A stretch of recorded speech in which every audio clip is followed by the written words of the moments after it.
Quisiera, hermanos, que pensáramos en la pregunta más grande de la vida. La pregunta más importante y más grande de la vida.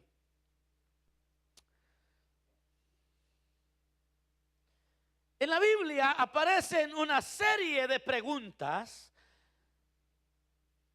Muchas de ellas son hechas de hombres a Dios o entre ellos mismos. Pero también muchas de esas preguntas son hechas por Dios al hombre. Cuando Dios le pregunta al hombre, no es porque Dios ignora, sino que las preguntas de Dios tienen un sentido retórico. Son de una naturaleza retórica para hacer pensar al mortal, para hacernos reflexionar. La mayoría de veces cuando Dios hizo preguntas y cuando algunos hombres en la Biblia preguntaron algo, lo hicieron en tiempo de crisis. Por ejemplo, Dios le preguntó a Adán, ¿dónde estás? ¿Dónde está tu hermano?, le preguntó Dios a Caín. Job hizo una pregunta y dijo, si el hombre muriera, ¿volverá a vivir? Cuando David le habían dado golpe de estado, su hijo Absalón fueron a la guerra, y cuando regresaban sus hombres de la guerra, David les pregunta, ¿está bien el muchacho? Absalón había sido muerto. Dios un día le preguntó a Elías, ¿qué haces aquí? Cuando Elías estaba escondido de aquella mujer que lo perseguía para matarlo. Malaquías hizo una pregunta interesante, dijo, ¿le robará el hombre a Dios? El carcelero de Filipo dijo, ¿qué debo de hacer para ser salvo? Todas esas preguntas se hicieron en tiempo de crisis, en tiempos difíciles. Todos nosotros, hermanos, no tenemos la manera de percibir el tiempo de la crisis. Ninguno de nosotros puede advertir cuando una crisis llegará a nuestra vida. No hay manera para hacer eso. No hay forma de saber cuándo llegará una crisis que va a demandar respuestas. Crisis que nos van a requerir respuestas claras. No hay manera de saber que enfrentaremos una situación peligrosa, una tentación peligrosa el día de mañana. No hay forma de saber si enfrentaremos un dolor profundo la próxima semana. No hay manera de que nosotros vamos a prever si enfrentaremos una crisis en nuestra salud el día de mañana. No podemos. Porque esas cosas llegan sin avisar. Por eso se llaman crisis. Cuando llegan uno no sabe que van a llegar y llegan y lo sorprenden a uno. Pilato, en la porción que leímos, jamás se imaginaría cuando fue a dormir el día miércoles. Nunca se le cruzó en la mente que el día siguiente, el día jueves por la noche, enfrentaría la crisis más grande de su vida. Pilato jamás se le cruzó por la mente y se hubiese imaginado que el día jueves por la noche él iba a enfrentar la crisis más terrible que un mortal puede enfrentar. Nunca. Se fue a dormir normalmente, aún por la mañana del día jueves. cuando se levantó, no habían advertencias de que tendría que enfrentar o lidiar con una mafia, hermano, enojada, con un grupo de religiosos, ¿qué voy a decir? Corruptos. Él se levantó en la mañana el jueves, se tomó su café como todos los días. Era un día normal. Era el gobernador. Tomó su desayuno normal. Él no podía predecir una crisis. Comió como todos nosotros, el desayuno tranquilo, tal vez no como nosotros. Nosotros comemos pan y donas. Perdón, café y donas. No sé qué desayunó él. Pero él se despertó a gusto. Comió tranquilo. Almorzó tranquilo. Cenó tranquilo. Cuando minutos más tarde le llegaría, hermano, un tumulto de gente. Con uno llamado Jesús.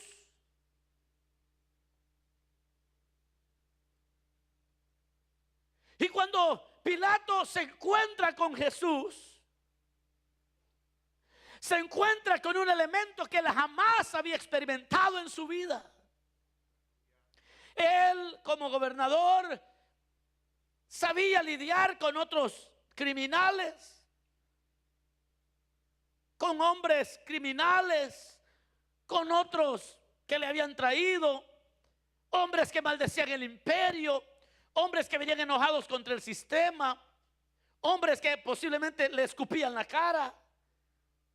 Él sabía lidiar con eso, pero Pilato no sabía lidiar con lo que en ese momento llegaría. En ese momento llegó Jesucristo, el Hijo de Dios. Y él hace la pregunta más importante, lo que leímos en la porción. Pilato pregunta: ¿qué voy a hacer de Jesús? ¿Qué hago con este Jesús? Realmente Pilato no le estaba preguntando eso a la gente. Pilato se estaba preguntando eso a sí mismo. Quien no sabía qué hacer con Jesús era Pilato. Quien no sabía qué hacer con el evangelio era Pilato. La respuesta, hermano, que Pilato le da a esa pregunta es bastante interesante para estudiarla. Pilato no tenía razón para temerle a Jesús, para decir: ¿y qué hago con este? No tenía miedo. Él había sido un soldado romano. Él había sido alguien que seguramente en la guerra había matado, había derramado sangre ya. Así que a él no lo intimidaba cualquier individuo. Lo que sucedió fue que la mirada de Jesús se encontró con la de Pilato. Y por primera vez este hombre fue confrontado con la bondad, la misericordia de Dios. Estaba en la mirada de Jesús. Él no podía pelear contra eso. Él podía pelear contra el insulto que alguien le hiciera. Él sabía cómo lidiar cuando le ultrajaba a alguien, contra el enojo de alguien. Pero él no sabía cómo responder a una mirada de amor, de misericordia, de bondad. Oh, wow. ¿Qué hago con este Jesús? Dijo. Hermano, el momento que Jesús pone la mirada en Pilato, hermano, por mucha maldad y por muy malo que este gobernador hubiera sido, en ese momento su maldad y lo que hubiese adentro de él empieza como a derretirse y queda descubierto delante de Jesús. Cualquier malicia, hermano, fue drenada del alma de Pilato. En realidad, Lo que Pilato estaba viendo era la amabilidad, la misericordia, la autoridad secreta en los ojos de Jesús. Y eso arrestó, como que cautivó no solo la mirada de Pilato, pero también el alma de Pilato fue cautivada por la mirada de Jesús.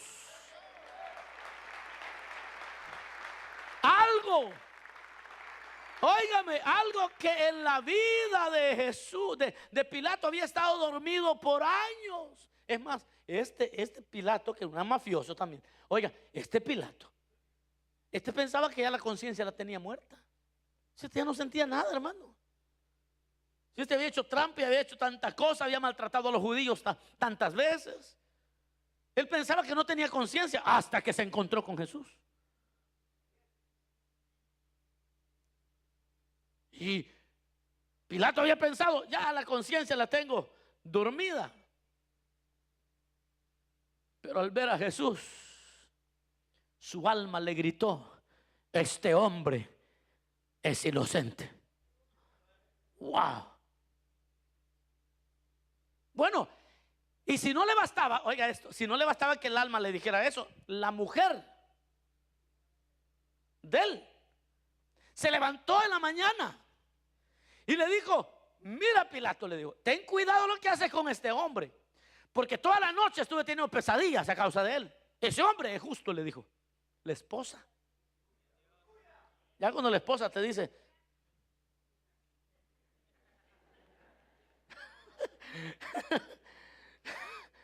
ya cuando tu mujer te da una miradita así de: that's it. Pues esta Drusila así llega y le dice a Pilato: ten cuidado, este hombre es justo.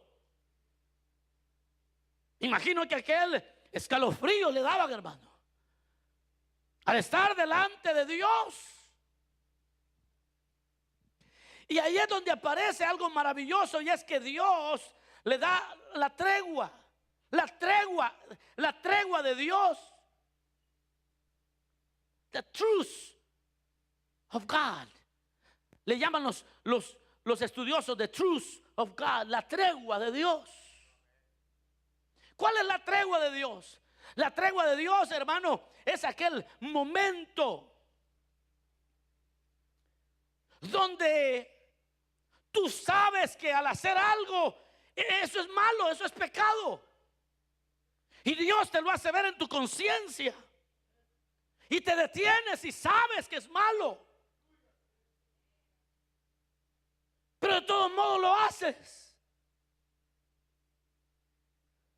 Nadie peca sin que Dios le dé tregua.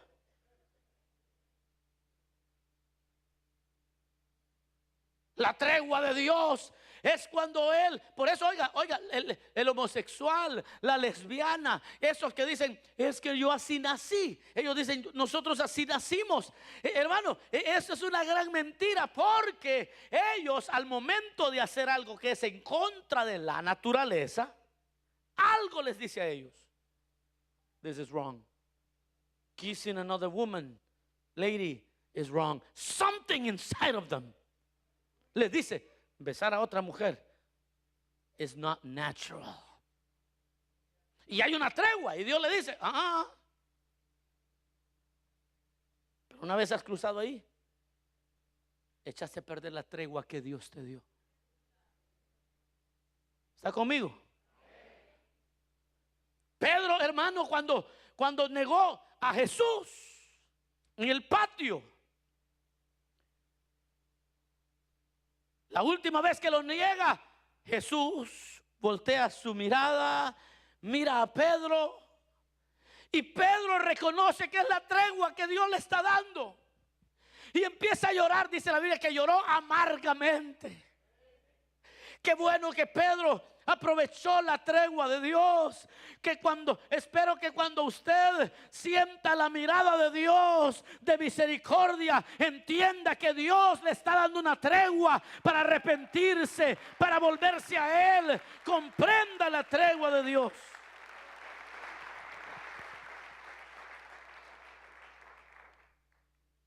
Judas tuvo su tregua. A Judas lo dejaron comer del plato de Jesús. Judas tuvo la misma oportunidad. Cuando iban a arrestar a Jesús, Jesús le dice: amigo, con un beso entregas al maestro. He had his truce. Él tuvo su tregua.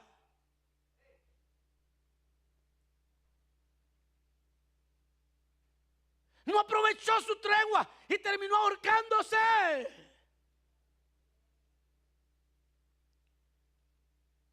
¿Se recuerda cuando la hija de Herodías baila delante de Herodes, Antipas? Y cuando termina de bailar, el Herodes le dice: te voy a regalar lo que me pidas. Y aquella jovencita va con su mamá y le dice: ¿qué quieres que pida? Y la mamá le dice: pídele la cabeza de Juan el Bautista. Cuando Herodes escucha la petición de aquella joven, siente algo que él sabe que está mal, pero él no fue obediente a la tregua de Dios. Terminó matando a Juan el Bautista. Y Pilato, cuando vio los ojos del maestro, él dijo: este hombre es justo. Él tuvo su tregua, pero él no pudo responder apropiadamente. Pilato respondió de diferentes maneras. La mayoría de la gente, cuando Dios les habla, están respondiendo de diferentes maneras. Dios, cuando nos habla, es porque se recuerda de nosotros todavía. Cuando nos habla es porque Él sabe que una crisis viene y nos quiere salvar antes.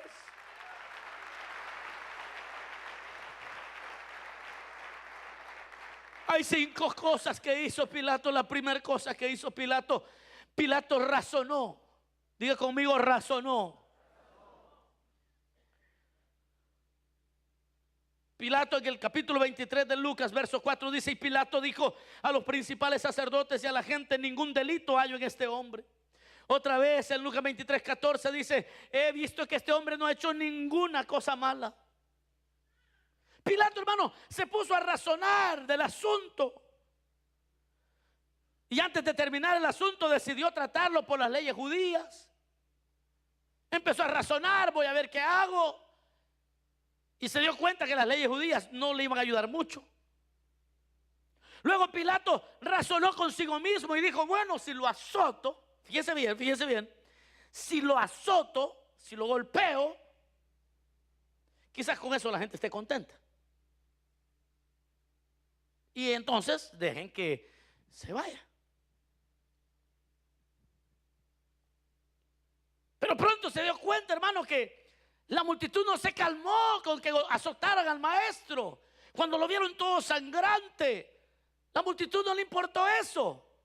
Y Pilato empezó a asustarse, pero estaba razonando en su mente. Y siguió razonando y dijo: bueno, si dejo que mis hombres lo traten muy duro, entonces estarán satisfechos. Y dejó que sus hombres maltrataran a Jesús. Pónganle corona de espinas, háganlo como quieran, a ver si eso les satisface. Guess what? Tampoco eso pudo satisfacer a aquella multitud. Y Pilato estaba razonando. ¿Qué es lo que Pilato no sabía? Lo que Pilato, óigame aquí al frente, lo que Pilato no sabía es que cada vez, hermano, que se trata de tu alma y intentas razonar contigo mismo, terminas negociando con el diablo. Que cada vez que empiezas a razonar, y cuando el hombre razona, hermano, con Satanás, empiezas a razonar con Satanás, siempre terminas perdiendo. Que no hay manera que el hombre razone con el diablo en un nivel intelectual o emocional y termine victorioso. Cuando empiezas a razonar, maybe, if we only kiss, nothing else, empieza a razonar. Terminas adulterando, terminas fornicando. And you think. Y tú piensas: solo le voy a cobrar más a un cliente, no con todos, pero a este nada más le voy a subir unos $100 más le voy a cobrar. Voy a hacer trampa, pero solo un poquito, solo voy a hacer con este porque este tiene dinero. Y empiezas a razonar. Ahí estás negociando con el diablo, mi amigo. Eventually, you're going to start doing the same thing with all of your customers.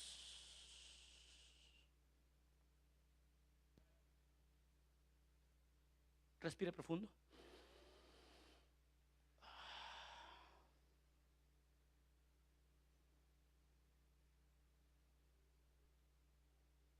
Cuando empiezas a negociar, no, si solo vamos a ir con ella a la playa, pero no creo que pase nada. No es nada malo que vayamos a la playa, pero no es tu mujer.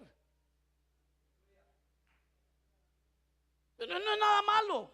Somos amigos, somos compañeros. Y usted empieza como a negociar, como a razonar. Si hago poquito no creo que sea malo. Si hago así tal vez no creo que me agarren. Y si hago así y si hago así. Cada vez que empieza a negociar, empieza a razonar, con Satanás, usted termina perdiendo. Cada vez que empieza a quererle buscar, como decía mi abuela, 5 patas al gato, usted termina perdiendo. Pilato empezó a razonar. Si lo golpeo mucho, tal vez eso basta. Si dejo que los hombres aquí lo maltraten, tal vez con eso basta. Pero se dio cuenta rápido que la gente no se calmaba con eso. Número 2. Pilato perdió la batalla del razonamiento.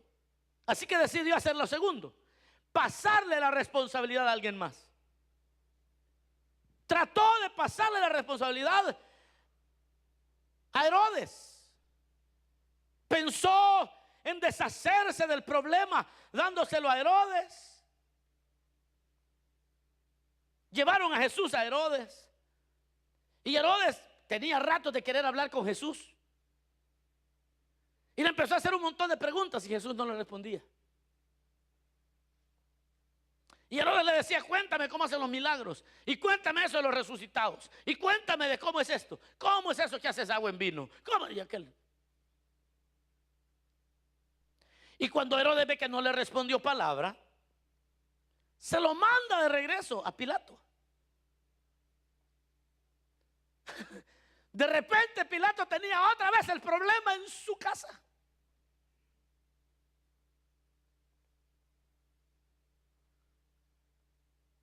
Es que hay momentos, hermano, que tienes que entender que estás tú y Dios solos. Aleluya. Que en tu vida espiritual estás tú y Dios y nadie más. Yo sé, hermanos, que hay algunas preguntas que van a ser resueltas por consejeros que nos ayudan. Hay preguntas que van a ser resueltas por familiares que nos van a ayudar. Hay preguntas en la vida que le competen únicamente a tu pareja y a ti. Entre ustedes dos las van a resolver. Pero hay preguntas en la vida, especialmente cuando se trata de tu alma y cuando se trata de Dios. Y hay una pregunta, la más grande de todas, que solo tú la puedes responder. ¿Qué harás con Jesús?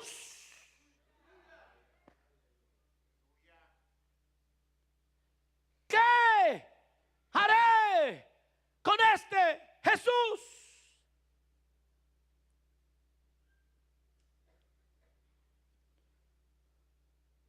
Hay preguntas que las tienes que responder tú solo. ¿Sabe qué, hermano? Viene un día que me voy a morir. Usted también, no se me ponga así. Cuando me muera voy a estar yo solo. Nadie, hermano, va a venir y nadie va. No habrá otro que quiera hacerlo por mí. Moriré yo.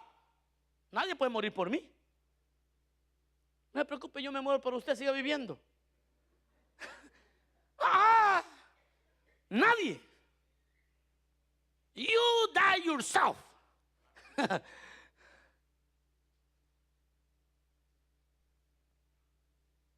Viene el día que seremos juzgados por Dios. Ningún otro hombre podrá ser juzgado por mí. Pilato no va a decir: Herodes,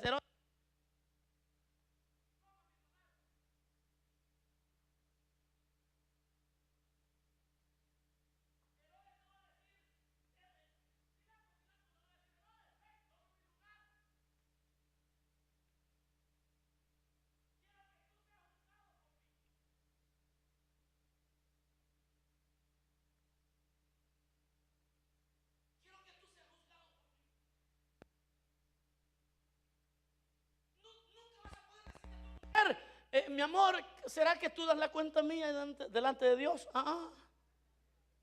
Por eso cuando Dios te llama al arrepentimiento, no le puedes estar diciendo a tu mujer, si pasas tú, paso yo. Aleluya. Porque esto es entre Dios y tú, no one else. No one else. Es una responsabilidad personal.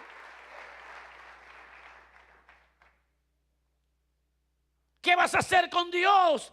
¿Qué vas a hacer con Jesús? Es lío tuyo con Dios y de nadie más. Si no sirve mi esposa, no sirvo yo. Esa es una respuesta que solo la tienes que responder tú y Dios. Cuando se trata de tu alma, estás tú y Dios and no one else. Get it? Good. Y Pilato no sabía eso. Se estaba tratando de pasar la responsabilidad a otro. A este llévese, dice. Este es más malo que yo, dice.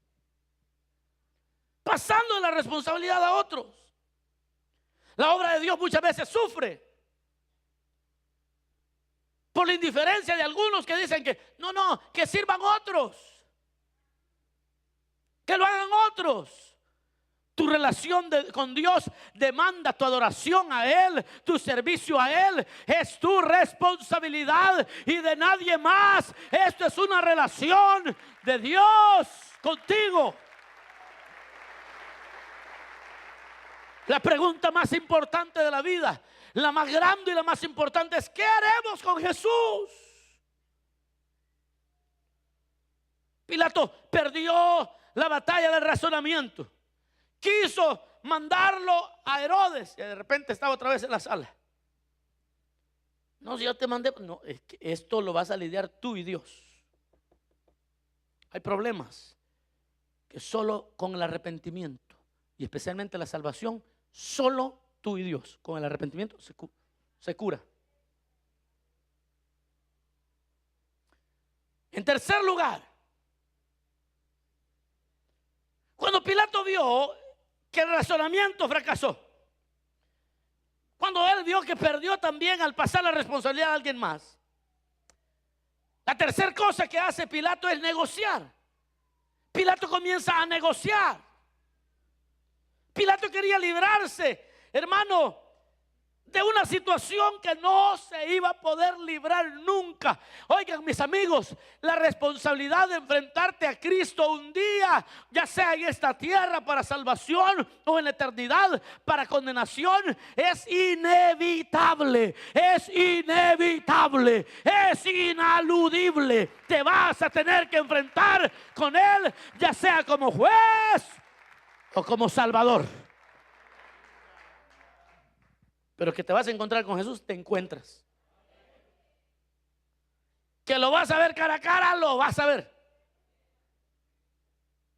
Either today or in the afterlife. Oh yes. O ahora o en la vida eterna. Él quería negociar. Quería saltarse lo inevitable. Muchos hoy en la sociedad, hermano, se la pasan negociando con la pregunta más grande de la vida: ¿qué voy a hacer con Jesús? Ellos para no llegar a ese punto empiezan a negociar, empiezan a decir: voy a dejar de tomar, de fumar, de mujerear, pero no tengo que ir a la iglesia. They start negotiating. Empiezan a negociar. No es necesario ir a la iglesia, dice. Voy a dejar de hacer trampa en los negocios, ya vas a ver. Pero eso de la iglesia no me gusta. ¿Sabes qué? Yo no necesito ir a la iglesia para tratar bien a mi familia. Voy a comenzar a tratar bien a mi familia. Seré un mejor esposo. Voy a contribuir a la sociedad para que sea una mejor sociedad. Voy a dar dinero a los necesitados o a la iglesia tal vez. Voy a dejar de decir malas palabras. ¿Sabe por qué la gente dice todo eso? Para evitar encontrarse con Cristo. y arrepentirse de verdad. They try to negotiate and see how they can get away with what they're doing without coming to Christ. Y ahí se están queriendo escabullir. Dice, no, yo con dar dinero a la iglesia, aunque no me convierta, hay gente que hasta diezma y no es convertida. Y todo eso están negociando solamente, están viendo cómo se están evadiendo, se están saltando la realidad del Calvario. Solo para saltarse la gran pregunta de la vida: ¿qué haremos con Jesús? Todo hombre, toda mujer que ha vivido en esta tierra se ha enfrentado con la misma pregunta: ¿qué voy a hacer? La verdad, hermanos y amigos, es que cualquier camino que tomemos para evadir esta gran pregunta estará echando a perder todo nuestro futuro eterno, toda la vida eterna. Pilato razonó. Para responder la gran pregunta de la vida, razonó. Número 2, trató de pasar la responsabilidad. Número 3, empezó a negociar. Número 4, trató de sustituir aquella realidad. Pilato, ¿sabe lo que hizo? Dijo, ya vi que no funcionó nada de esto. Así que se fue a buscar al más patán, al más criminal, a lo peor que tenía en el bote. Y se fue a sacar a uno que se llamaba Barrabás, al más despreciable de todos. Ahí salió el más desgraciado de la historia. Ahí salió. Dijo Pilato, ya sé lo que voy a hacer. Voy a sustituirlo. Y yo sé que la gente va a ver la bondad de Jesús y va a ver la maldad de Barrabás. Y entonces seguramente la gente va a pedir que soltemos a Jesús y que matemos a Barrabás. Guess what? Jesús había llegado para lidiar con Pilato. One on one. One on one. Uno con otro. Uno a uno. Puede traerle usted a otro, mire, con él, este más sinvergüenza, llévelo a él a la iglesia, yo estoy bien. Dios quiere tratar contigo. No le des a otro, no le des a tu mujer. Mire, llévese a mi mujer, llévese a mi marido. Dios quiere tratar contigo. ¡Aleluya! Y mire cómo Pilato está como luchando a ver cómo se zafa. Y no se zafa. No puede. Es la respuesta más grande. Y es la pregunta, más grande y más importante de la vida. ¿Qué vas a hacer con Jesús?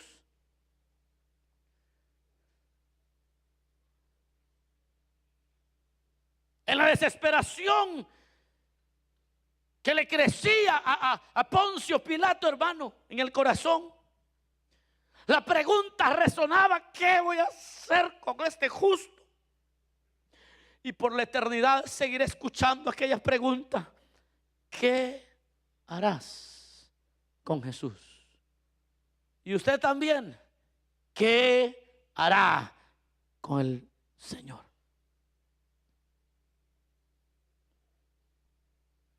Muy a menudo los hombres sustituyen a Jesús por algo, con la fe que los salve. Muy a menudo los hombres están sustituyendo el verdadero gozo que Cristo da por la alegría que le da el trago. Por alegrías que están sustituyendo, nada más sustituyendo.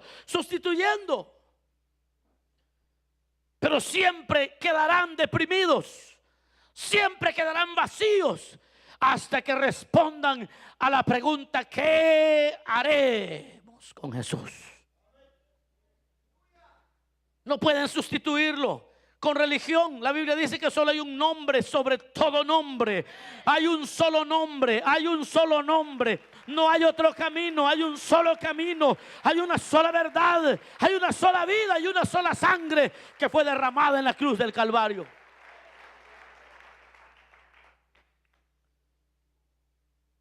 Trató de sustituir. Y por último, trató de lavarse las manos.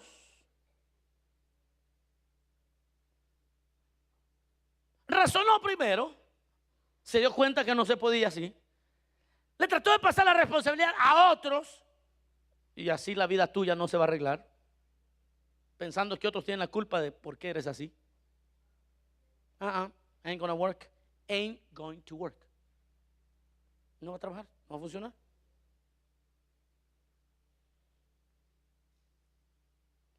Luego comenzó a negociar. Se dio cuenta que tampoco. Luego quiso sustituir y estaba ya frustrado. Y cuando vio que no había manera, o se rinde o perece, él decide perecer. Y toma agua y se lava las manos. Libre soy de la sangre de este inocente, y se lavó las manos. Ningún hombre puede lavarse las manos de un juicio así, hermano, de ningún juicio. Así como ninguno puede lavarse las manos delante de Dios. Hermano, la única forma de lavarse delante de Dios es con la sangre del Hijo de Dios. La única sangre que quita la culpa, la única sangre que quita el pecado y la carga de la muerte y el pecado, se llama Jesucristo. Eso es lo único. Aunque amontones jabón, dice el profeta, aunque amontones lejía, aunque te cambies de ciudad para olvidar, aunque trates de hacer cosas para olvidar, dice, la única forma de lavarse no es como lo hizo Pilato, es con la sangre del Cordero, que limpia todo pecado. Juan el Bautista lo dijo: he aquí el Cordero de Dios que quita el pecado del mundo. Lo quita, lo arranca, la culpa del pecado. Bendita sangre del Cordero que fue aplicada a nuestros corazones. Ningún hombre puede lavarse de otra manera. La culpa te perseguirá por siempre. Los psicólogos tratan de convencerte para que no te sientas culpable. La única forma de lavarse bien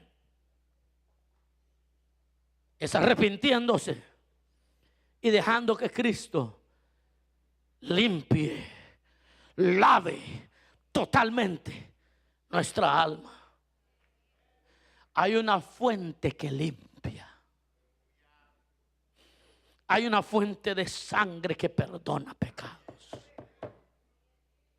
Si solamente respondemos correctamente a la gran pregunta de la vida: ¿qué haremos con Jesús? What are you going to do? ¿Qué harás con Jesús?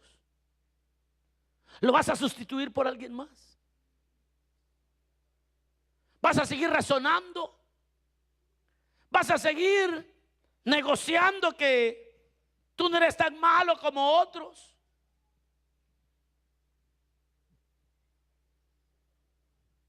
Pilato fracasó. Y el Señor envía esta palabra hoy, porque Él sabe que muchos no han respondido bien a esta pregunta: ¿qué harás con Jesús? Vamos a cerrar nuestros ojos un momento, por favor.